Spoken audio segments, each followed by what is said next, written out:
Assalamualaikum, Doctor. We are from Group 5 and today we'll be presenting on the MFRS 141, which is in terms of agricultural of biological asset.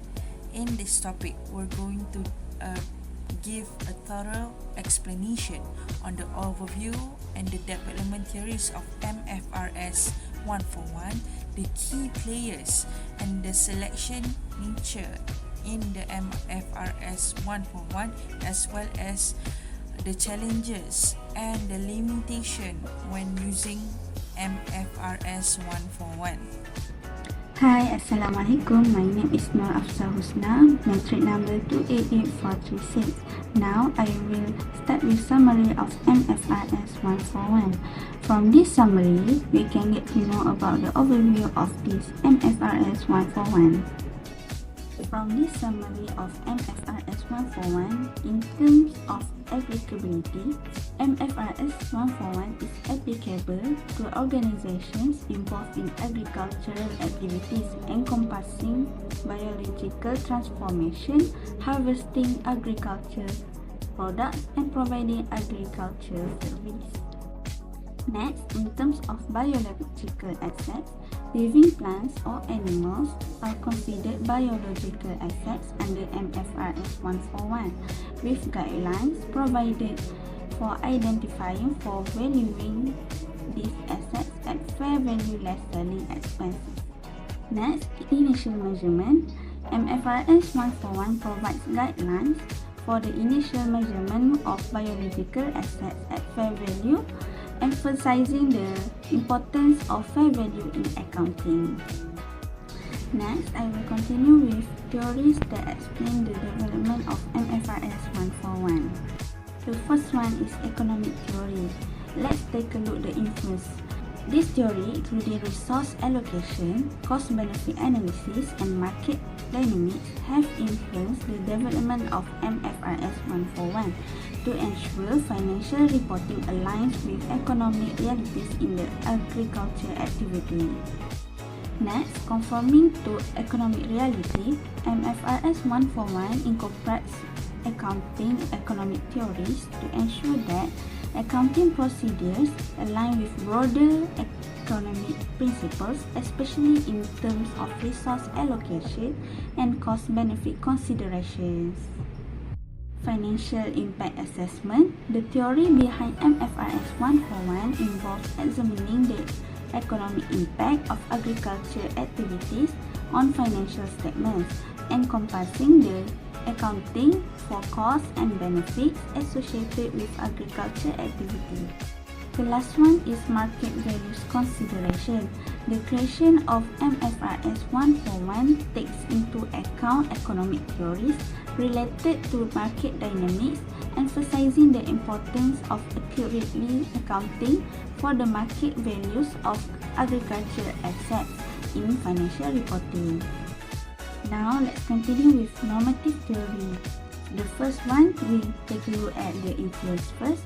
MFRS 141 is likely influenced by normative accounting theories, which prescribe appropriate methods for financial reporting, shaping the standards approach to accounting for agriculture operations. The normative viewpoints. It provides viewpoints on the accounting treatment of agriculture activities aligning with recommendations from normative accounting theories. The last one is recognition, disclosure, and appraisal. Normative theories may guide MFRS 141 in determining criteria for recognition, disclosure requirements, and the appraisal of agriculture assets, ensuring consistency and appropriateness in financial reporting practice. The last theory, let's take a look at the regulatory theory. The influence. MFRS 141 may be explained through regulatory theories, which posit that accounting standards like MFRS 141 arise from the need for uniform and transparent financial reporting within a regulatory framework. Addressing informational needs. MFRS 141, influenced by regulatory theories, is designed to address users' informational needs, recognizing the importance of providing relevant and reliable information in financial reporting. The last one is standards for regulatory objectives. According to regulatory theories, accounting standards like MFRS 141 are created to achieve specific regulatory objectives, contributing to the maintenance of consistency and reliability in financial reporting. Hi, my name is Farisha binti AZRIZAL with the metric number of 288429, and I will continue to present about the main parties that were involved in the development of MFRS 141 agriculture. So, there are two involvements, which are the MASB and also the academics. First, we're going to focus on the involvement of MASB and IASB in the development of MFRS 141 agriculture. Malaysian Accounting Standard Boards, or MASB, is one of the professional bodies which is primarily concerned about the development of accounting and financial standards. It is because they need to make sure that all of the standards are achieving the international best practices while meeting the needs to the local businesses. In the development of MFRS 141, in the year 2011, MASB has submitted proposal papers to IASB, which is the International Accounting Standard Board, about the amendment of IAS 41. When all of the research and countless meeting has been done, finally, IASB acknowledged the needs to finally address barrier plan of biological asset in 2012. So, on 2 September 2014, the final draft of the amendment has been approved about the standards of MFRS 16 and also MFRS 41. Thus, the amendment of the standard will be effective on or after 1 January 2016. Next is the academics, which is also one of the main parties that were involved in the development of MFRS 141 agriculture. Academics plays a crucial role in the development of accounting standards as they conduct research on accounting topics such as agriculture and biological assets, which inform decision making. Moreover, academics may serve on committees and advisory groups, ensuring standards align with theoretical principles and practical consideration. They may also participate in seminar, workshop, and conference where they present their research and insights. Academics also contribute to the development of accounting standards by publishing articles, papers, and thought leadership pieces. Hence, their goal is to ensure accounting standards are informed by both practical consideration from the business community and theoretical perspective and research insights. In these slides, we are focusing on the nature of MFRS 141, which they are using principle-based approaches rather than rules-based approaches. These approaches may differ from rules-based, where it provides conceptual framework so they can make sound judgment rather than the standards that prescribe the action of what practitioners should do. There are several factors that use to distinguish principle-based standards from rules-based standards. The first factor is bright line rules. When we use the bright line rules, it will indicate the accounting treatment and will allow greater flexibility and adaptability that will let the practitioner to use their professional judgment in a variety of agricultural situations. It will also allow a more complex specific assessment, as these standards is not heavily rely on the rigid bright line rule. Next is the exception.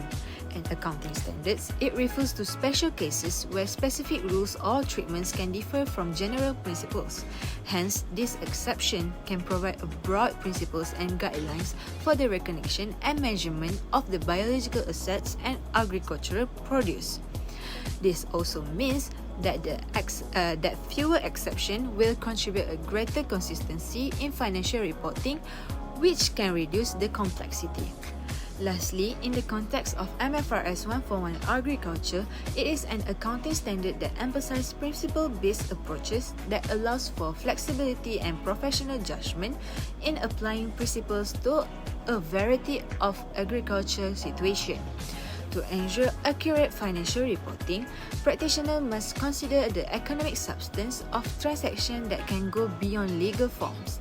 In order to do so, MFRS 141 established a structured framework for making decisions, keeping the statement consistent and flexible while maintaining uniform financial reporting. However, in the agricultural context, there is a critical situation if we narrow down to the emphasis of the economic substance of the transaction.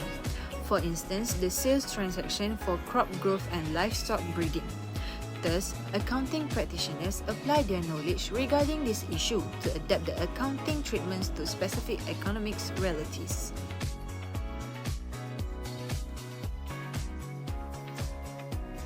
Assalamualaikum and good day everyone. My name is AISYAH binti JOHARI. My metric number is 284300. I'm going to present about the limitation of MFRS 141 Agriculture. There are 4 limitations of this standard. Let's take a closer look at each of these limitations.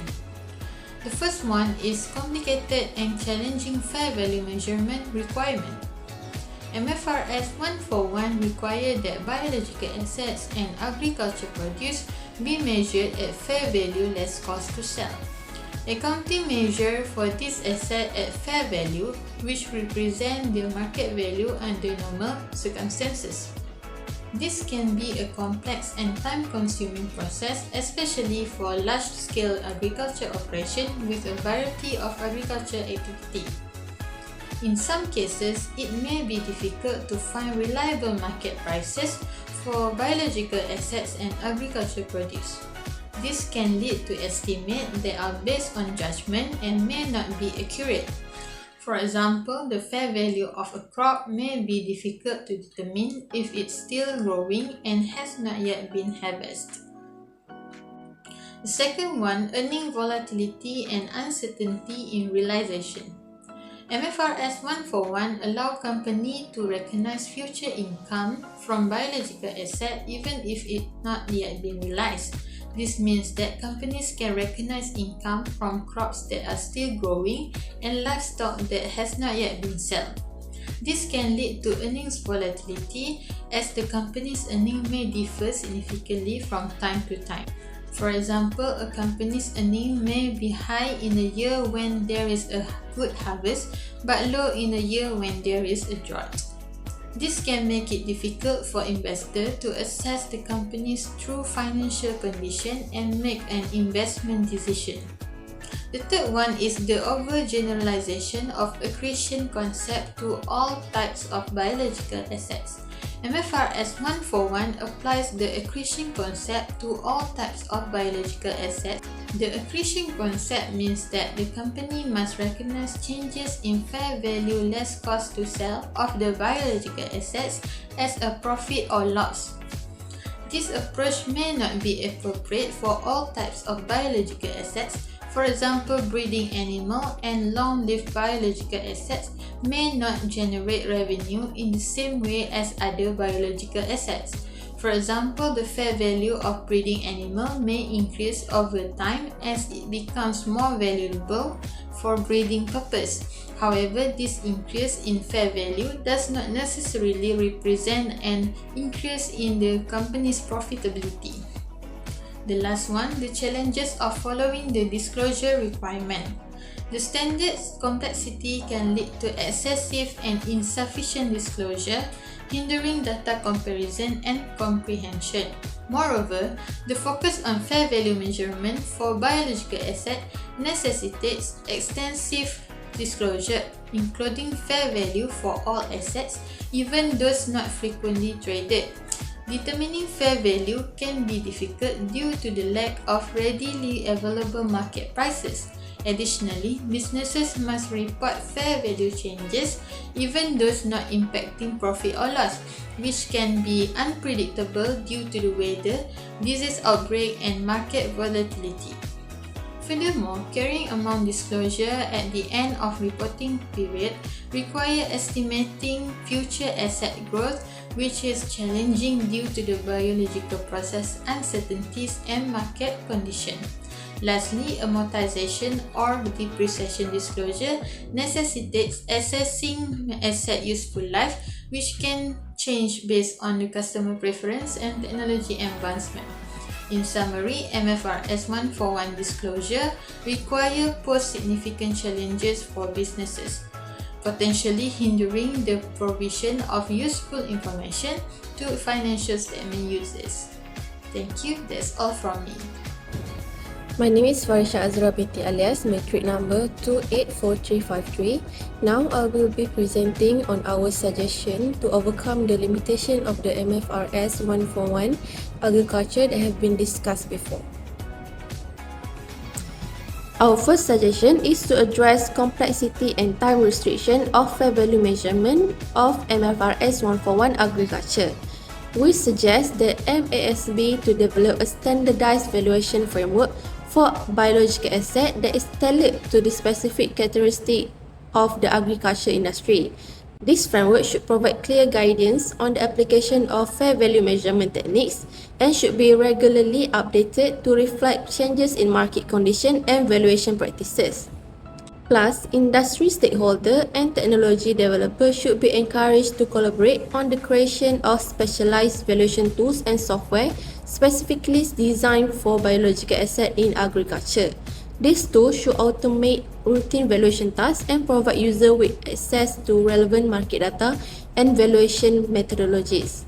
Next, to address the concerns surrounding earning volatility and uncertainty in realizing revenue under MFRS 141, two key actions are recommended. Firstly, MASB shall allow companies to recognize revenue from biological asset only when it has been realized. This would eliminate the possibility of recognizing revenue that may never be realized, which would reduce earning volatility. Plus, MASB also should require companies to disclose the uncertainty associated with the future revenue from biological asset. This would give investors more information about the potential risk of earning volatility. Moving on to the next suggestion is to address the overgeneralization of accretion concept. Firstly, management should conduct thorough research to identify the most appropriate valuation method for each type of biological asset within their holdings. This research should consider factors such as the availability of relevant market data, the complexity of the asset itself, and the level of uncertainty associated with the future value. Secondly, companies should disclose the chosen valuation method and its rationale in their financial statement. This disclosure should be clear, concise, and easily understandable to users, providing them with a strong grasp on how the value of biological asset is being measured and the potential impact of this measurement on the company's financial position and performance. And our last suggestion is to enhance the clarity and effectiveness of disclosure requirements. First and foremost, MASB in collaboration with relevant industry stakeholders must develop a comprehensive set of standardized disclosure templates.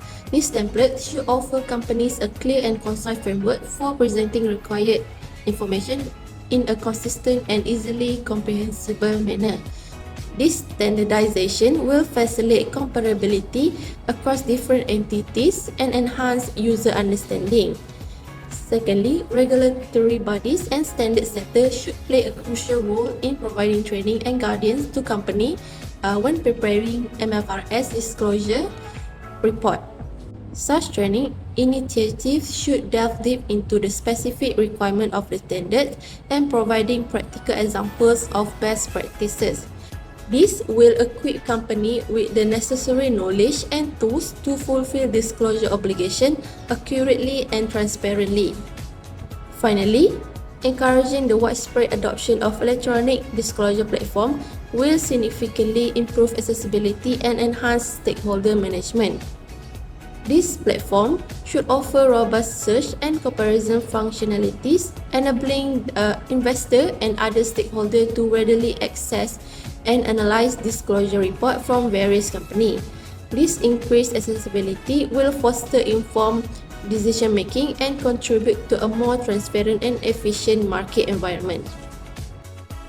As a conclusion, let's take a moment to revisit the key points that have been discussed before. Today, we've journeyed through the intricate landscape of accounting for agricultural activities and the hard highlights of MFRS 141, a guiding light providing the essential guidelines for entities managing the biological asset. Its significance cannot be overstated as it forms the bedrock for a transparent and accurate financial reporting in the dynamic world of the agriculture. As we reflect on the discussion just now, it's crucial to acknowledge that the challenges inherent in implementing the MFRS 141. We've talked about how the complexities with the fair value measurement, the potential to earn the volatility, and the risk of overgeneralization of the MFRS 141. These challenges, if left unattended or unsolved, unaddressed, could significantly impact the financial reporting in the agricultural industry. Recognizing and understanding these challenges is the first step toward effective implementation and improvement. However, challenges are not something to be frowned upon, as it presents opportunity for innovation.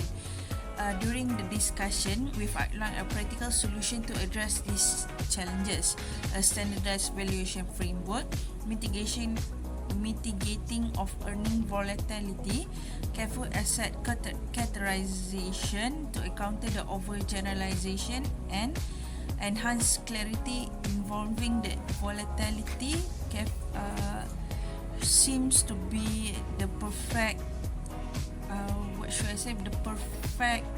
the perfect solution for all of the challenges that had been faced by the agricultural industry.